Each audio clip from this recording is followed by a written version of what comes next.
Assalamualaikum warahmatullahi wabarakatuh. Pada pembahasan video ini, kami selaku kelompok 2 akan membahas mengenai lingkungan bisnis internasional pada mata kuliah bisnis internasional. Sebelumnya perkenalkan, nama saya Nur Asisa dan adapun teman kelompok saya yakni saudara Aditya dan Muhammad Raisyar. Langsung saja, adapun submateri dari materi kami yakni diantaranya materi pertama membahas mengenai lingkungan ekonomi dan sosioekonomi bisnis internasional yang akan dijelaskan oleh saya sendiri yakni Nur Asisa. Kemudian materi kedua etika dan tanggung jawab sosial yang akan dijelaskan oleh saudara Aditya, dan materi ketiga mengenai organisasi internasional yang akan dijelaskan oleh saudara Raisyar. Baik, langsung saja kita ke pembahasannya. Saya Nur Asisa akan membahas mengenai lingkungan ekonomi dan sosioekonomi bisnis internasional. Lingkungan ekonomi adalah suatu kondisi ekonomi di negara tempat organisasi internasional beroperasi. Kondisi ekonomi memiliki dampak yang kuat terhadap kinerja dari setiap bisnis karena dapat mempengaruhi pendapatan atau beban dari bisnis tersebut, di mana lingkungan ekonomi sendiri terdiri dari beberapa faktor. Yang pertama, pertumbuhan ekonomi, dan yang kedua, perubahan dunia ekonomi. Nah, pertumbuhan ekonomi ini mencerminkan perubahan dalam tingkat aktivitas secara umum. Bisa kita ketahui kadangkala di mana ekonomi itu kuat atau meningkat, dan pada saat yang lain pertumbuhan ekonomi itu relatif lemah atau menurun. Selanjutnya, mengenai perubahan dunia ekonomi, sebelumnya sudah diketahui dalam melaksanakan salah satu dalam pemasaran global akan menghadapi lingkungan ekonomi yang berbeda-beda di setiap negara yang dimasuki. Nah, adapun perubahan yang mendasar dalam dunia ekonomi diantaranya yang pertama, perpindahan modal, di mana telah mengambil alih peranan perdagangan sebagai driving force perekonomian dunia. Kemudian yang kedua, aspek produksi mulai dapat terlepas dari aspek ketenaga kerjaan, yang dimana hal ini dapat dilihat pada kenyataan bahwa meskipun jumlah tenaga kerja dalam sektor industri mengalami penurunan, tetapi jumlah produksi meningkat. Kemudian yang ketiga, produk primer tidak lagi mendominasi ekonomi industrial. Kemudian yang terakhir, yang keempat, makroekonomi sebagai pengendali ekonomi tidak lagi pada tingkat negara, tetapi berkembang pada tingkat ekonomi dunia. Selanjutnya beralih kepada pemateri kedua. Bismillahirrahmanirrahim. Di sini saya akan menjelaskan sedikit tentang etika dan tanggung jawab sosial. Yang pertama yaitu untuk menghindari konflik baik itu dari karyawan maupun rekan bisnis, utamanya yang berbeda budaya. Yang kedua, meminimalisir resiko terjadinya kecurangan yang mungkin dilakukan oleh perusahaan asing. Yang ketiga, menghindari eksploitasi yang berlebihan dari pihak perusahaan.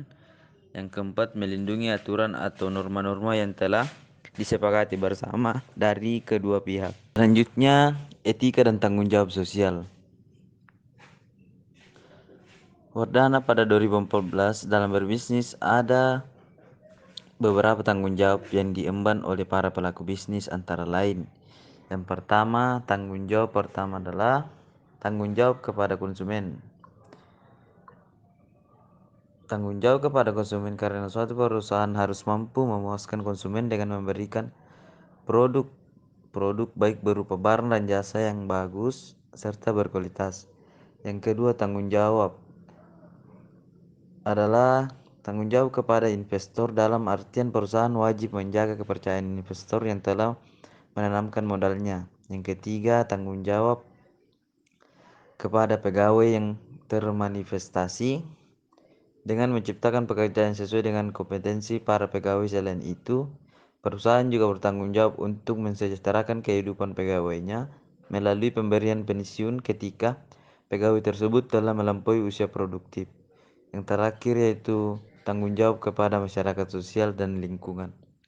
Nama saya Muhammad Raisyar. Dengan di sini saya akan menjelaskan sedikit tentang organisasi internasional. Nah, organisasi internasional adalah suatu bentuk organisasi gabungan negara atau bentuk unit fungsi yang memiliki tujuan bersama, mencapai persetujuan yang juga merupakan isi dari perjanjian. Salah satu aspek pendirian organisasi internasional adalah aspek hukum dan personalitas hukum yuridik, termasuk dalam aspek tersebut. Nah, personalitas Yuridik yang dimiliki oleh organisasi internasional dibedakan menjadi dua pengertian, yaitu personalitas yuridik dalam kaitan dengan hukum nasional dan personalitas yuridik dalam kaitan dengan hukum internasional.